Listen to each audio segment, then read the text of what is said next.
Kali ini kita akan membahas masalah sedikit rada hantu-hantu ya. Jadi di sini tuh sering dulu ya tahun 80-an tuh sering ada penampakan hantu, namanya kalau di Jawa namanya lampor atau kemamang. Itu hantu berwujud api terbang gitu. Jadi dari sini, dari wilayah sini ke arah sana menuju ke lokasi yang disebut pada masa kini ada belakang bangunan masjid.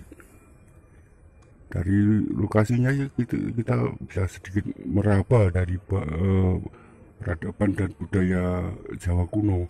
Tuh pohon bambu, candi itu dibangun dengan pagar luar pohon bambu. Di sana terdapat sebuah mata air. Bangun candi itu dibangun dekat mata air. Jadi sini dulu merupakan sebuah lokasi bangunan candi. Batuan candinya sayangnya sudah pada habis, tapi hingga tahun kemarin tuh masih ada saya ketemukan di sekitar situ. Sekarang udah nggak ada. Sekarang kita cek lokasi akhir terbangnya pendaratan hantu lampor itu di sana. Kita menuju ke arah sana, ke belakang masjid. Di depan apa itu kubah masjid. Nah, lokasi mendaratnya lampor itu di sini, belakang masjid itu. Kita cek ke sana. Kita ada di lokasi belakang masjid, tempat mendaratnya si hantu lampor itu. Nah, dari struktur tanahnya bisa kita lihat ini adalah cekungan sungai Purba, Pabilan Purba. Ini lokasi ada di sebelah barat tepi barat Desa Pabilan, Kecamatan Mungkit, Kabupaten Magelang. Jadi dulu di sini merupakan, kalau di wilayahku tuh namanya kutan atau tempat untuk melarung abu kremasi. Jadi di sini di masjid ini kan rata-rata dalam peradaban Mataram Islam itu tahun 1600-an itu reruntuhan bangunan candi dan tempat religi umat Hindu itu diubah menjadi bangunan masjid sama kuburan. Itu di depan apa kuburan, pemakaman, komplek pemakaman. Jadi dulu dilarung di sini. Sedangkan lokasi untuk mengkremasi jenazah umat Hindu itu rata-rata di Jawa disebut sebagai Jetis.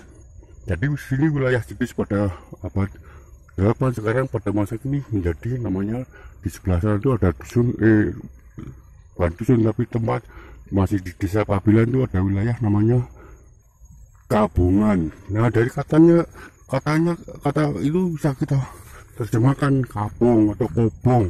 Itu kan berarti kan tempat pembakaran atau tempat kremasi. Lalu kenapa ada pemamang lampor itu lebih ke supranatural, atau mungkin kalau dalam sains atau ke ilmu pengalaman mungkin bisa dijelaskan. Silahkan komen. Kalau saya cuma sekedar meraba-raba dalam batas keilmuanku yang non kuliahan dan non sejarawan. Jadi ini dulu merupakan, belakang masjid ini merupakan lokasi untuk pelarungan abu kremasi, dan di sana ada lokasi namanya Kabungan, itu tempat untuk kremasi atau membakar. Jadi lalu abunya dilarung ke sini. Sedangkan Desa Pabilan itu ada di sebelah utara dari Desa Ngerajek. Ngerajek itu artinya perbatasan antara Sanjaya yang Hindu Siwa sama Cailendra yang Buddha Mahayana. Jadi Pabilan ada di sebelah utara tuh. Kita menghadap selatan itu, di sana itu Desa Ngerajek, lalu Mendut dengan ada candi Buddha itu, lalu itu Rawa Bukit. Untuk Setumbu itu lokasi di sebelah baratnya candi Borobudur. Itu sekilas masalah lampor di Desa Pabilan.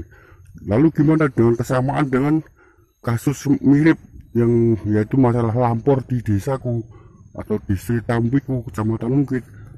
Dan sekarang mencek di lokasi di desaku, lokasi lampor dan kronologinya. Tuh, jadi sekali lagi pada masa Mataram Islam itu bekas reruntuhan bangunan candi diubah menjadi lokasi komplek pemakaman sama bangunan masjid atau tempat ibadah lain. Ini pemakaman, komplek pemakaman. Dari batu-batu yang ada bisa kita tahu ini lokasi dulu merupakan Sungai Pabilan Purba.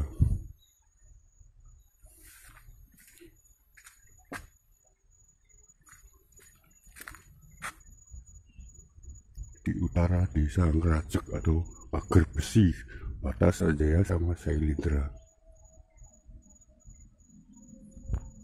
Tuh batu-batu nampak di kuburan ini sebagai bukti bekas Sungai Pabilan Purba. Kita ke desaku yang ada di sebelah sana, di sebelah barat dari desa Pabilan, setelah desa Parimono. Parimono itu artinya tempat rest area ritual perjalanan religi ke Sri Tampiku sama ke Candi Borobudur.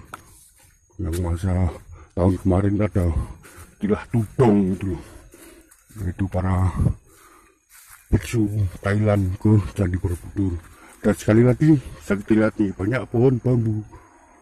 Tiap lokasi peradaban Hindu itu rata-rata ada pohon bambu, lalu pohon ini gayam. Saya lihat tekstur pohonnya itu kan mirip tuh sama pohon Bodhi di Candi Borobudur tuh. Saja kita ke desaku. Bus. Ini tempat ini disebut sebagai Sigong karena ada batu yang berbentuk seperti batu gong terpendam di sana situ. Jadi bagi saya gong itu bukan seperti umpak atau penyangga tiang bangunan dari para orang yang merawat bangunan candi itu diberi tanah yang kalau masa kini disebut oleh sawah bengkok atau sama pemerintah desa diberi tanah sawah bengkok. Kalau masa sekarang disebut sawah bengkok, disebut sawah kaji. Nah ya sekarang sawah sekitar itu namanya masih sawah kaji. Jadi pada zaman dulu itu bukan zaman dulu, sekarang itu ya tahun 80-an sekarang udah nggak ada. Itu ada hantu lampor yang terbang dari sini, dari yang ada situs itu dari data yang ada situ, ada situs batu, lalu ada pohon bambu. Berarti kan itu seperti halnya yang tadi yang di desa Pabilan tadi merupakan sebuah lokasi tempat entah untuk apa. Lalu terbang lampor terbang ke sana ke Dusun Kutan. Dusun Kutan itu di tepi Sungai Elo yang mengalir ke Sungai Pogo. Nah, di sana juga punya pohon bambu. Kutan adalah tempat untuk melarung. Sedangkan di sebelah situ ada yang segini jadi kuburan Jetis. Jetis adalah lokasi untuk mengkremasi. Seperti halnya tadi di Pabilan namanya Kabongan. Jadi itulah sekilas tentang lampor. Untuk masalah lebih mendalam tentang lampor saya nggak mau bahas lagi karena saya seorang Muslim, jadi mungkin kalau menerjemahkan dalam secara Muslim bagi umat hidup belum tentu itu benar. Jadi nggak mau saling merendahkan agama satu sama lain. Jadi cukup kita ketahui apa adanya saja. Saja masa lampor, ini mau hujan, salah ya.